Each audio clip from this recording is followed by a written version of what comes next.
अजीजों में बड़ी इज्जत और एहतराम के साथ खुदावंद के बेटे पास्टर रोबन को दावत दूंगी कि वो आए और खुदावंद के कलाम की उन सच्चाइयों को जो खुदावंद ने आज उन्हें अता की हैं वो हमारे साथ शेयर करें, ताकि आज के कलाम के वसीला से हम सब बरकत पाने वाले हों और इस कलाम को ना सिर्फ सुने बल्कि हम दूसरों तक भी शेयर करने का बायस बने। जी पास्टर रोबन। मैं असल में थोड़ा सा ना इंट्रोडक्शन करवाना चाहता हूँ इससे पहले कि खुदा के खादम पास्टर रोबन, सिस्टर मलिहा ने भी पास्टर रॉबर्ट का नाम ले लिया क्योंकि पास्टर रॉबर्ट अक्सर करते हैं, तो मैं इंट्रोडक्शन करवाना चाहता हूँ। पास्टर रॉबर्ट के बड़े भाई हैं और मेरे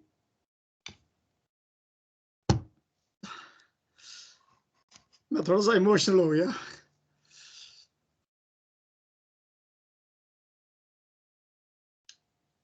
बड़ी खुशी हुई है आज पास्टर रोबन को मिलकर मेरे बाप की जगह पर है।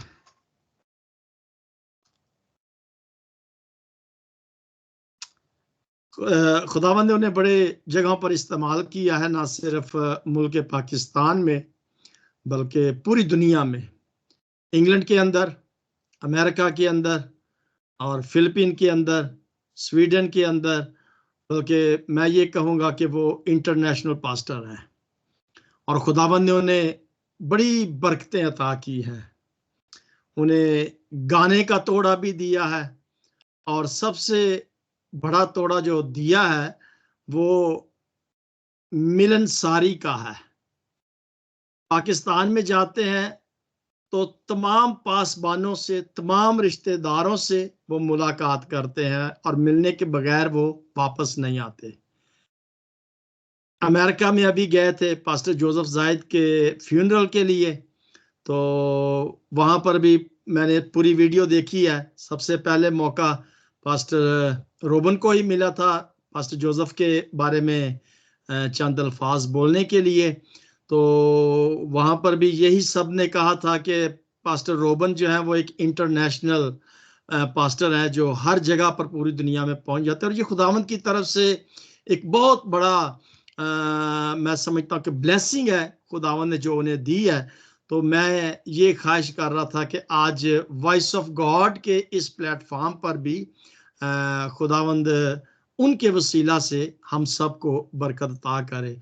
तो पास्टर रोबन हमारे इस आईडी के अंदर पूरी दुनिया से वॉइस ऑफ गॉड जो है चैनल, ये भी इंटरनेशनल है और पूरी दुनिया से, America, Australia, New Zealand, Canada, Germany, Italy, पूरी दुनिया से हमारे साथ और नॉन एडवेंटिस्ट ज्यादा हैं।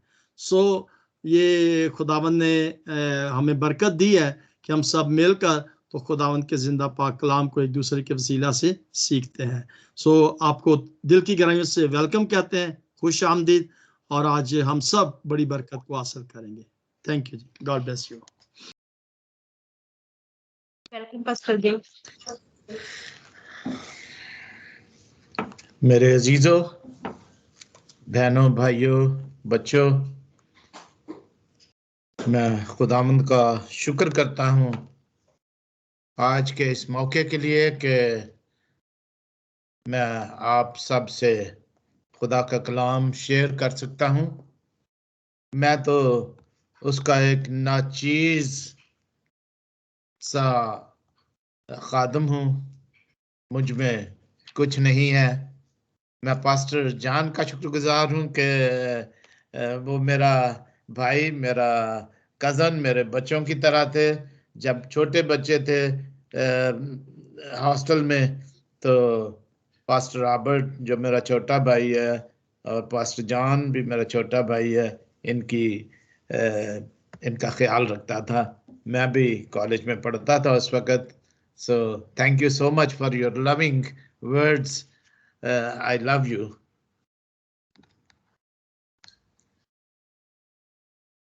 ये सब कुछ जो है वो खुदावंद यसु मसीह की बदौलत है। गीत जो शायद आप भी जानते हैं, पानी को मैं को पानी कर सकता है, यसु मेरा यसु सब कुछ कर सकता है। कुछ राग इस तरह से है। पानी को मैं को पानी कर सकता है, पानी को मैं को पानी कर सकता है, यीशु मेरा, यीशु सब कुछ कर सकता है। ओ यीशु मेरा, यीशु सब कुछ कर सकता है। वो यीशु जो सब कुछ कर सकता है। आज का मेरा टॉपिक भी खुदावंद यीशु मसीह की उस जलाली आमद के बारे में है जो वो आने वाला है। और आज का जो टॉपिक है वो है बादशाह आ रहा है। द किंग इज कमिंग, बादशाह आ रहा है। अगर आप गुजरे साल जाएं सितंबर के महीने में, तो उस वक्त 7 अक्टूबर को इस दुनिया में एक बड़ा वाकया पेश आया। अगर आप मेरे मोबाइल को देखें तो यहाँ पर मिसाइल चल रहे हैं और हजारों की तादाद में मिसाइल जो हैं वो इस्राएल पर फेंके गए और फिर इस्राएल की सरहद को तोड़कर जो मिलिटेंट थे गाजा से, वो इस्राएल में दाखिल हुए। जब वो खैमों की ईद मना रहे थे, द फीस्ट ऑफ टेंट्स, ये ईद अगर आप पेंटिट्यूक या मूसा की किताबों में देखें, खरूज में, तो मिलते हैं कि ये बनी इस्राएल को मनाने के लिए कहा गया था जब वो मुल्क के मिस्र से निकलकर आए और उन्होंने खैमों में अपने 40 साल गुजारे। और वही जो ईद है आज तक बनी इस्राएल लोग और यहूदी मनाते हैं। और फिर क्या हुआ, जब बहुत से जो मिलिटेंट थे वो आए और उन्होंने करीबन 1200 लोगों को कत्ल कर दिया, 250 के करीब को अगवा किया और उन्हें उधर तबाही मचा कर ले गए। और आप देखते हैं कि कैसे यहाँ पर वो सारे मिसाइल की तस्वीर है। फिर आप देख सकते हैं कि यहाँ पर जो थोड़ी सी फौज थी उस पर, उनके टैंक पर भी कब्जा कर लिया और ये मिलिटेंट्स जो हैं वो अपना जश्न मना रहे थे। अल-कुद्स का नाम उन्होंने उसके दिया। लेकिन फिर चंद हफ्तों के बाद बनी इस्राएल ने जो है वो गजा पर धावा बोल दिया, जो लड़ाई आज तक जारी है। और आप देख सकते हैं कि कैसे इमारतों को और हर जगह को, और अब तक की रिपोर्ट के मुताबिक करीबन 27,000 से ज्यादा लोग जो हैं वो इस दुनिया फानी से जा चुके हैं इस लड़ाई की वजह से। और बहुत से इजरायली फौजी करीबन 500-600 करीब वो भी मारे जा चुके हैं, कुछ हॉस्टेज जो हैं वो भी मारे जा चुके हैं। और हम इन चीजों को जब देखते हैं तो हम सोचते हैं कि क्या होने वाला है। दुनिया की अखबार में और यूट्यूब में तीसरी जंगे अजीम का बहुत ज्यादा जिक्र हो रहा था कि अब तो ये जंग लगी, अब तो एक और आलमी जंग छिड़ने वाली है। अगर हम खुदा के कलाम को देखें तो खुदा का कलाम हमें ये बताता है कि ये सारी चीजें जो हैं ये एक निशानियां हैं। निशानियों में से एक निशानियां हैं जो खुदावंद यीशु मसीह ने खुद उस पहाड़ पर, जैतून के पहाड़ पर, जब वो अपने शागिर्दों को लेकर गया था तो बताई थी कि उसके आने से पहले, उनके आने से पहले क्या क्या होगा। लेकिन इससे भी पहले अगर हम जाएं तो हमें दानियल की किताब में इसका जिक्र मिलता है। यानी बादशाहतों का जिक्र मिलता है, यानी टॉप से लेकर बॉटम तक। और ये किस सूरत में है? ये एक ख्वाब की सूरत में है, जो एक बादशाह को, उस वक्त का बादशाह, वो कि बनी इस्राइल का बादशाह नहीं था, वो एक बुत परस्त बादशाह था। वो ऐसे शहर का बादशाह था जो उस वक्त बहुत ही मशहूर और ताकतवर शहर कहलाता था, और उसका नाम बाबल था, और उस बादशाह का नाम नबुकत नजर था।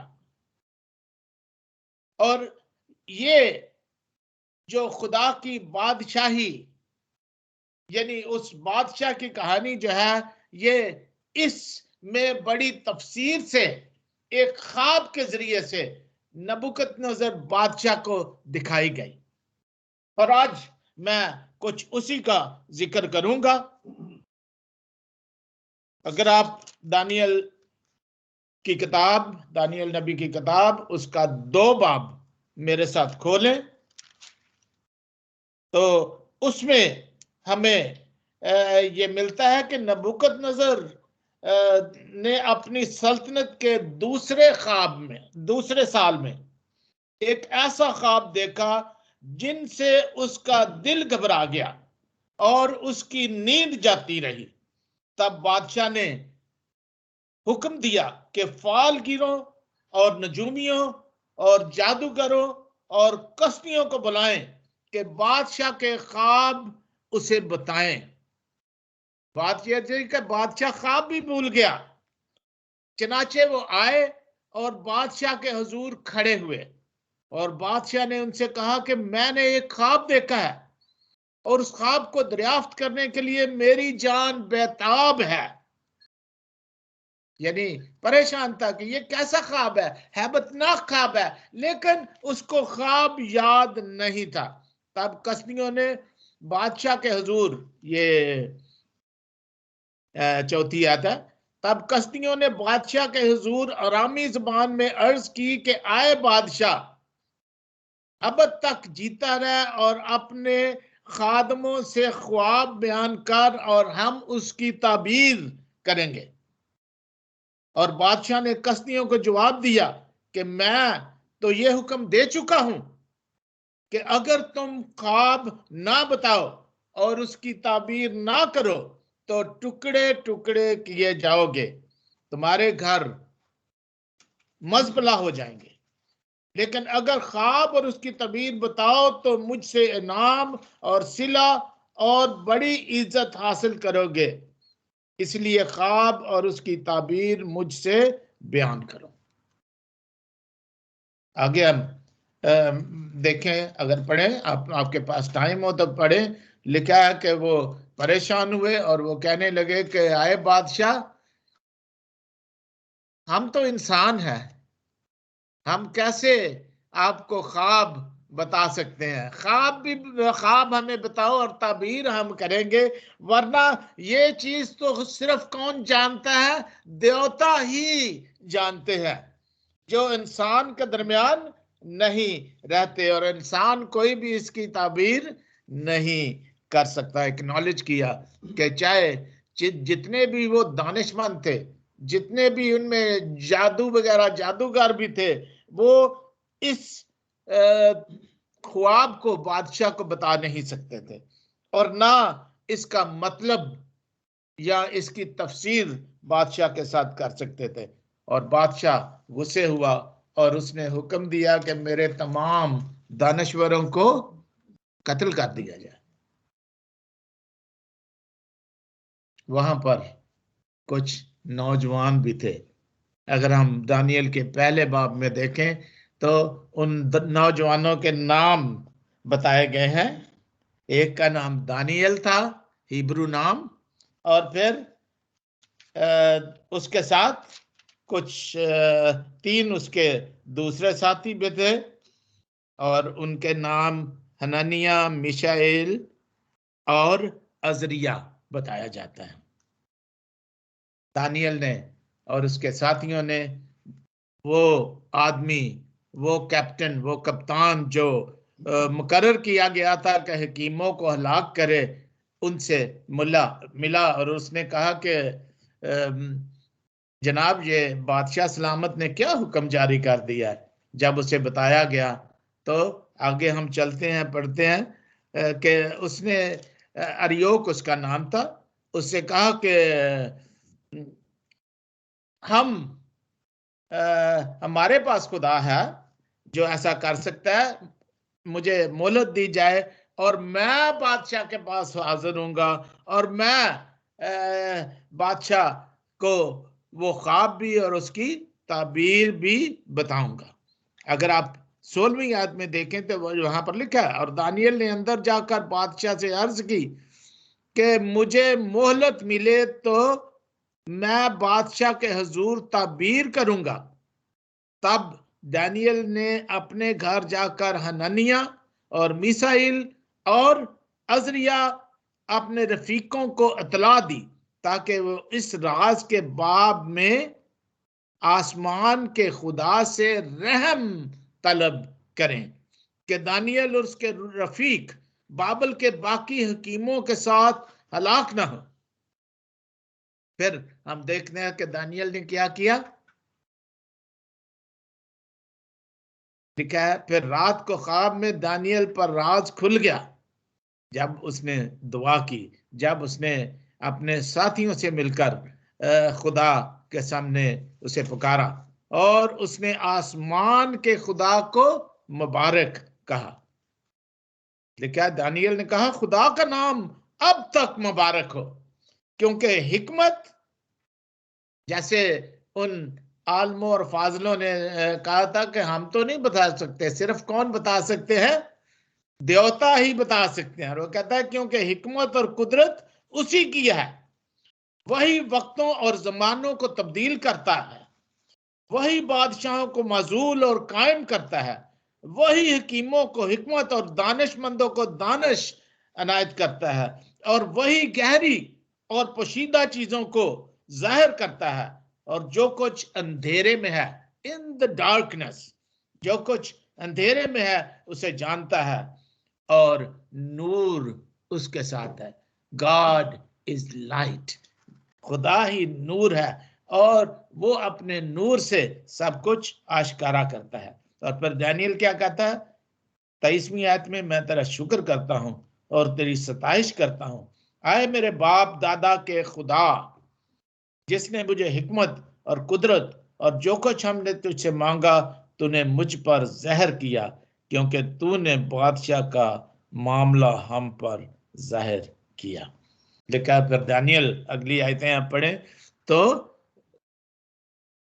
अरियोक के पास गया और अरियोक को कहने लगा मैं रेडी हूं, मैं तैयार हूं, मुझे बादशाह के पास ले चल।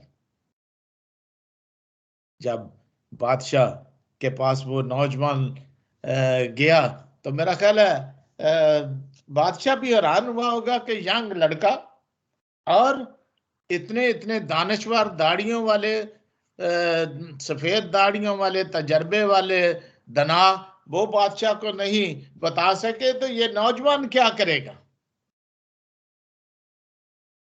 अगर हम 26वीं आयत में पढ़े तो लिखा है, बादशाह ने दानियल से, जिसका लकब बेल शजर था, दानियल या दानियल का मतलब है खुदा मेरी अदालत करने वाला है, लेकिन बादशाह ने उसका नाम भी दानियल से हटाकर बेल शजर कर दिया गया। बेल जो था वो बाबलियों का देवता था और उसका मतलब था बाबल या बाल मेरी अदालत करेगा, या बाल मेरी अदालत है।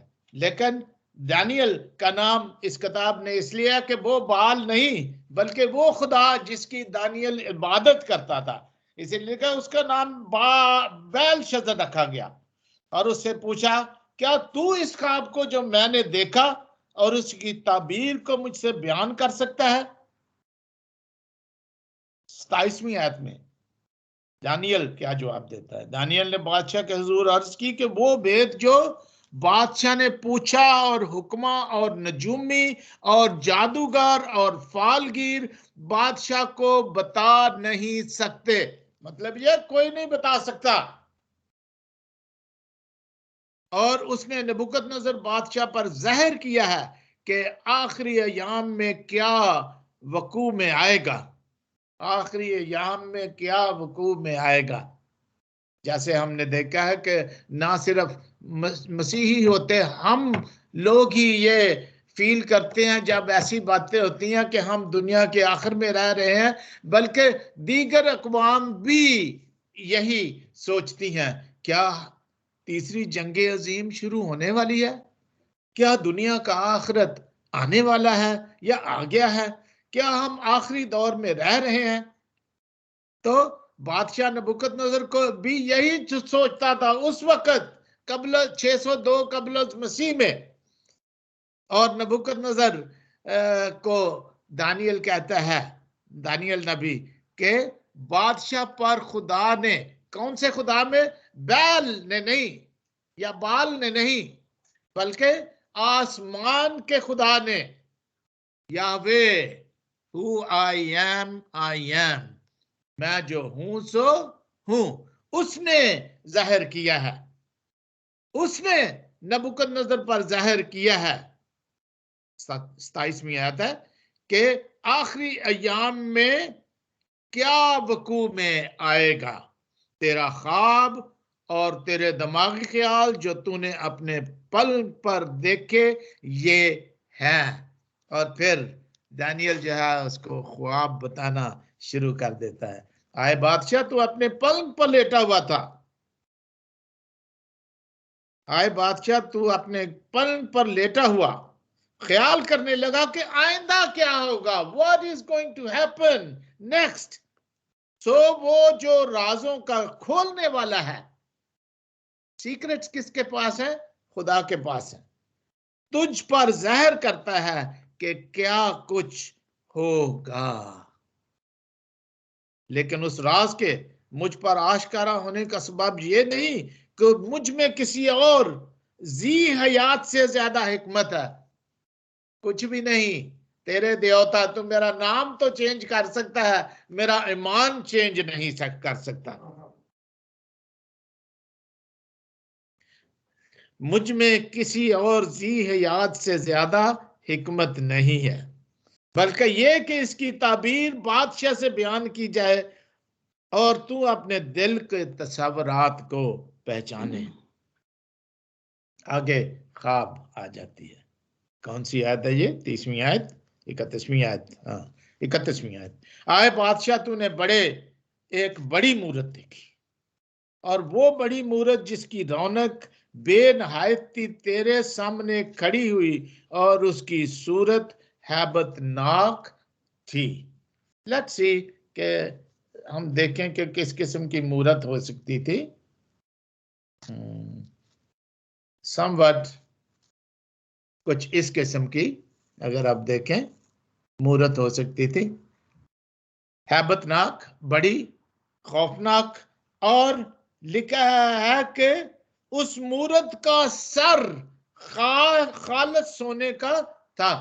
आप गोल्डन तस्वीर देख सकते हैं, मूरत का सर जो है वो खालस सोने का था, और उसका सीना जो है चांदी में आप देख सकते हैं, और उसका सीना और उसके बाजू चांदी के, और उसका शिकम यानी पेट वगैरह और राने तांबे की, और उसकी टांगे लोहे की, और उसके पांव कुछ लोहे के और कुछ मिट्टी के थे। यानी एक चीज से बनी हुई नहीं थी, मुख्तलिफ धातों से बनी हुई वो इमारत थी, वो मूरत थी। अगर हम देखें तो आगे चलकर डैनियल अपने अंदाज में उसे जो खुदा ने उस पर ज़ाहिर किया था बताता भी है। वो कहता है कि पहला जो सर है, मेन हिस्सा होता है इंसान के बदन का, सोने का, वो हुकूमतों को ज़ाहिर करता है या सल्तनतों को। पहली और सबसे बड़ी, सबसे शानदार हुकूमत जो है वो किसकी है? बादशाह नबूकदनेस्सर तेरी है। तेरे पास सोने की फरावानी है, तेरे पास ताकत बहुत है, तेरा शहर बाबल बहुत खूबसूरत है। अगर आपने तारीख में देखा हो और 7 wonders of the old ancient 7 wonders of the world के बारे में सुना है हो, तो बाबल एक ऐसा शहर था जो मौजूदा इराक में था, और उसकी दीवारें जो हैं वो इतनी मजबूत थी कि उस पर कई रथ घोड़ों के साथ भाग सकते थे, और उसके दरिया के इर्द गिर्द बड़ी खूबसूरती थी, महल थे, और महलों के ऊपर ऐसे बागात लगे हुए थे जिन्हें हैंगिंग गार्डन या लटकते हुए बाग भी कहा जाता है। यानी बाबल शहर की खूबसूरती बहुत ज्यादा थी, बाबल की नबूकदनेस्सर की ताकत बहुत ज्यादा थी, फौज बड़ी उस वक्त के लिहाज से मजबूत थी। और कहता है दानियल के आसमान का खुदा जिसने मुझ पर जहर किया है,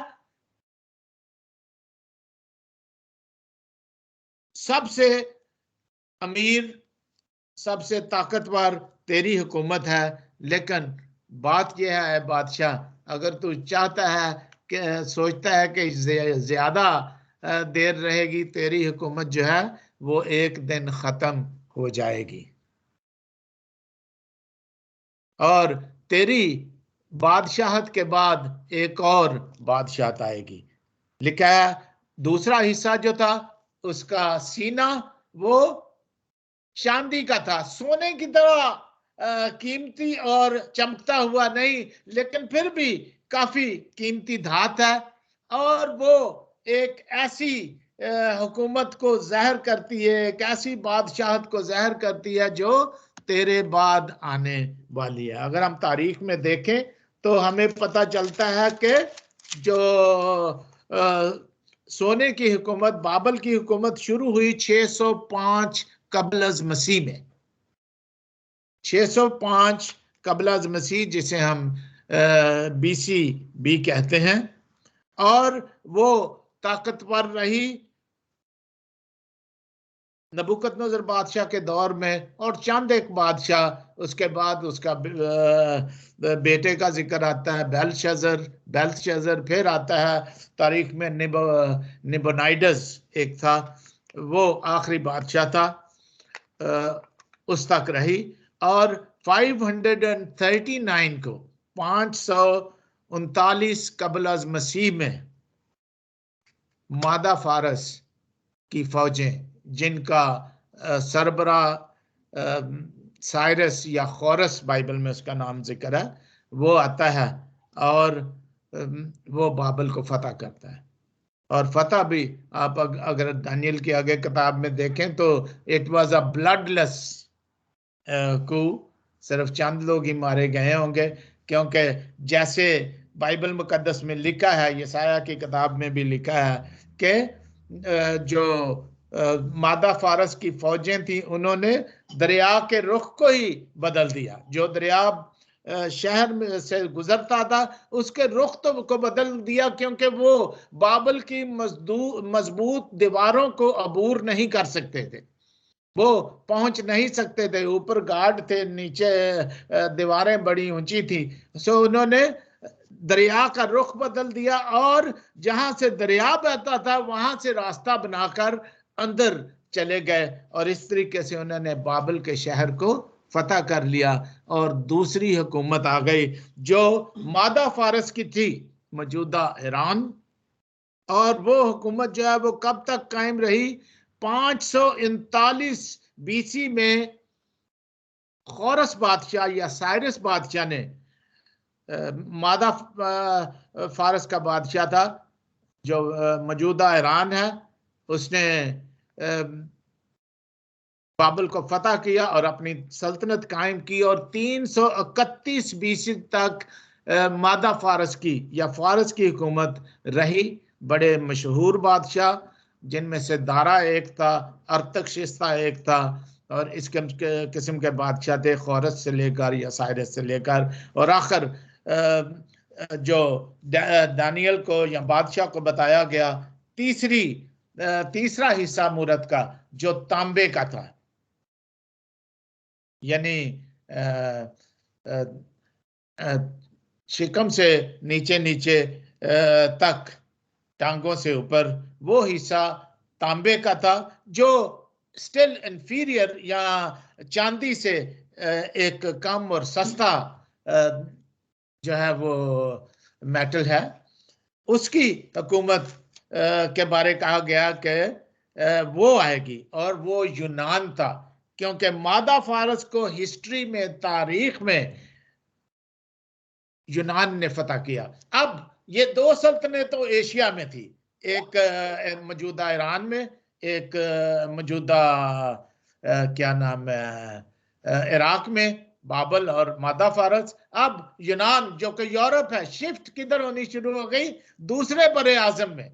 और ये हुकूमत नबुकत क्या नाम है, अलेक्जेंडर, जिसको आप सिकंदर आजम के नाम से जानते हैं, अलेक्जेंडर द ग्रेट, उसने कायम की, फतह हासिल करके मादा फारस पर यूनान की हुकूमत। और ये 331 बीसी से 146 बीसी तक कायम रही।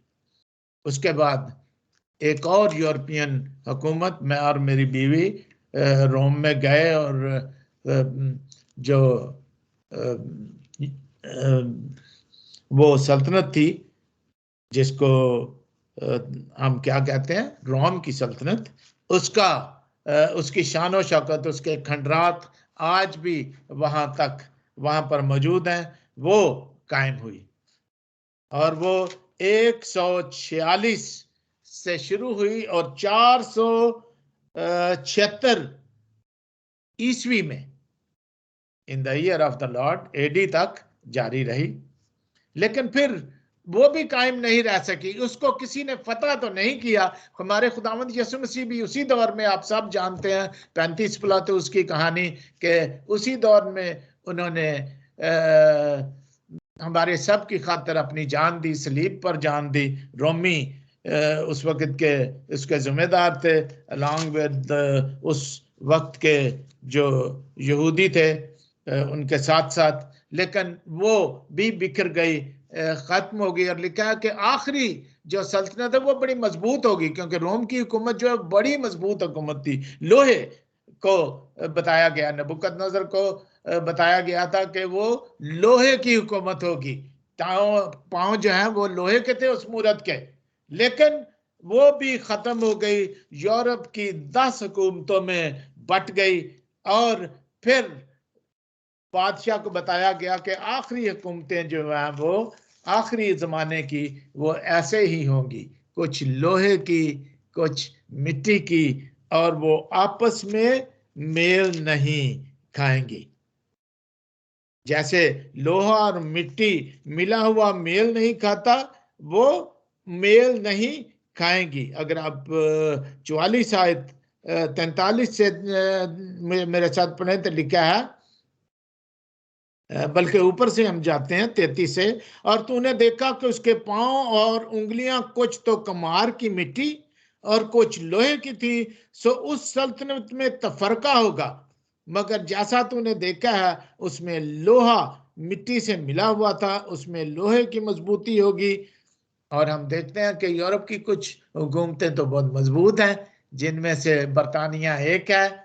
अगर इस तरफ आ जाएं तो ये भी यूरोप से ही निकला, अमेरिका भी अमेरिका है, और भी बहुत से हैं। लेकिन कुछ पांव की उंगलियां कुछ लोहे की और कुछ मिट्टी की थी, इसलिए सल्तनत कुछ कुवी और कुछ ज़ईफ थी, यानी कुछ कमजोर थी। और जैसा तूने देखा कि लोहा मिट्टी से मिला हुआ था, वो बनी आदम से आमेख्ता होंगे, लेकिन जैसे लोहा मिट्टी से मेल नहीं खाता, वो वैसे ही भी बाहम मेल ना खाएंगे उन बादशाहों के अय्याम में।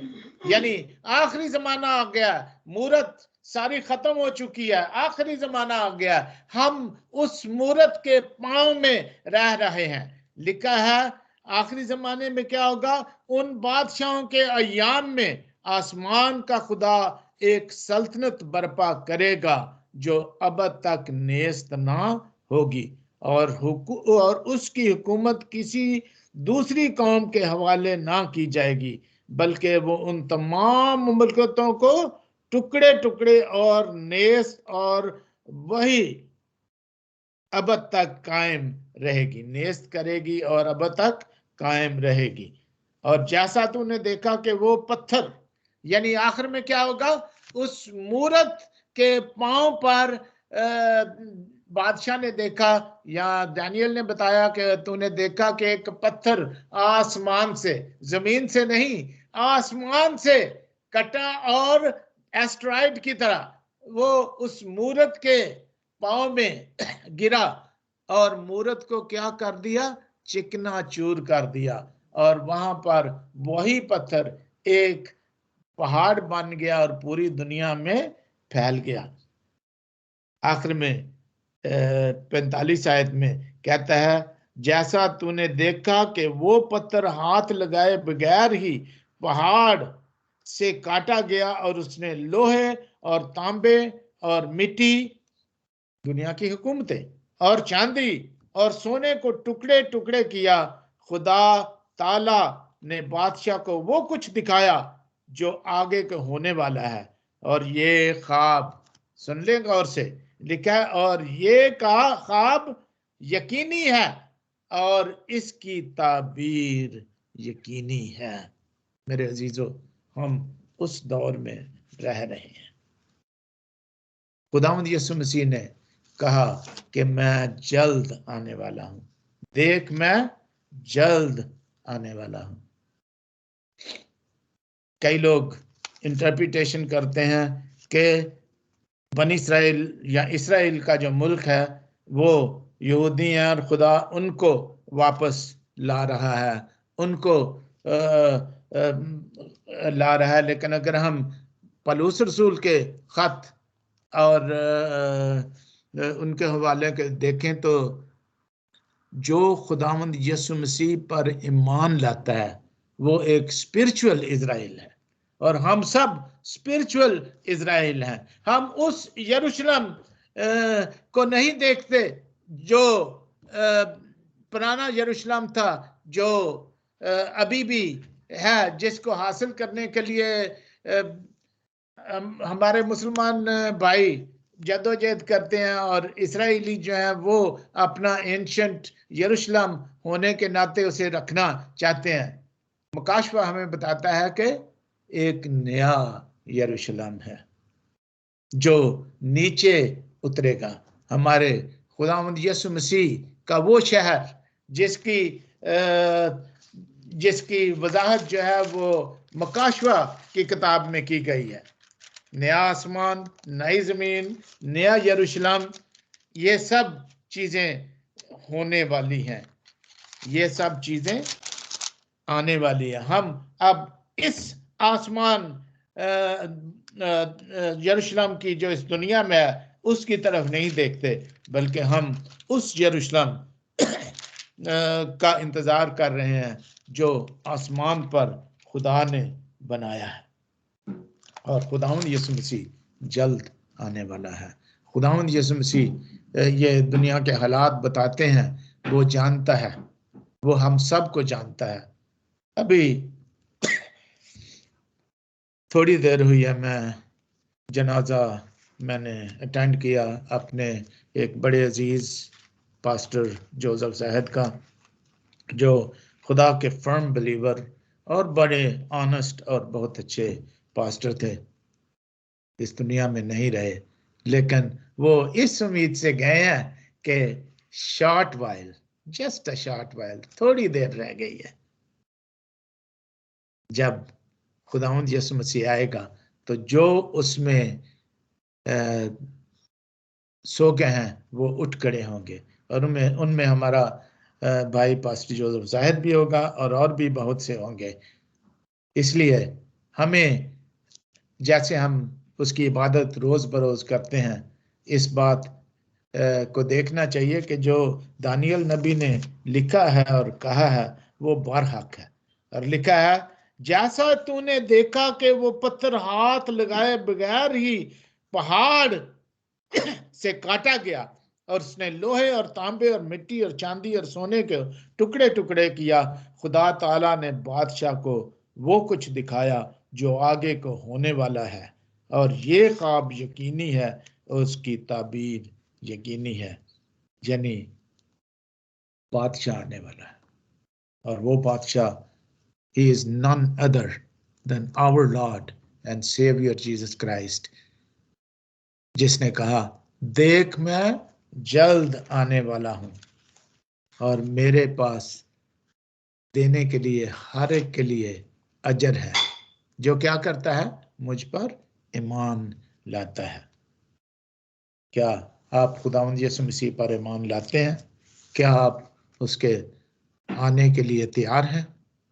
मेरे अजीजों, आओ हम उसकी आमद के लिए तैयार हों, क्योंकि हम उस दौर में रह रहे हैं जब दुनिया की आखिरी सल्तनतें हैं, जब वो पत्थर आने वाला है। खुदावंद यीशु मसीह ने कहा था कि वो पत्थर जो कॉर्नर स्टोन है वो कौन है? मैं हूं। पतरस भी अपने खतूत में लिखता है कि खुदावंद यीशु मसीह वो पत्थर है, खुदावंद यीशु मसीह ही वो चट्टान है। लिखा है कि जब लोग बियाबान में बनी इस्राएल कहने लगे हमें पानी दे, तो मूसा ने क्या किया? पत्थर को मारा और पानी निकल आया और लोगों ने वो पानी पिया। जब खुदावंद यीशु मसीह को मसलूब किया गया तो खुदावंद यीशु मसीह उस पत्थर की तरह था जिसे मारा गया, लेकिन लिखा है कि ये वो पत्थर है, अगर कोई इस पर गिरेगा तो वो क्या होगा? टुकड़े टुकड़े हो जाएगा। लेकिन जिस पर वो गिरेगा, जैसे दानियल में लिखा है, वो मलिया मेट हो जाएगा। लिखा है मूरत का क्या बना? वो मलिया मेट हो गई, वो पिस गई और बिखर गई। दुनिया की तमाम सल्तनतें, दुनिया की यहाँ तक कि शैतान और उसके सब जो फरिश्ते हैं, वो ऐसे ही एक दिन मलिया मेट हो जाएंगे, सिर्फ खुदा के लोग ही रहेंगे।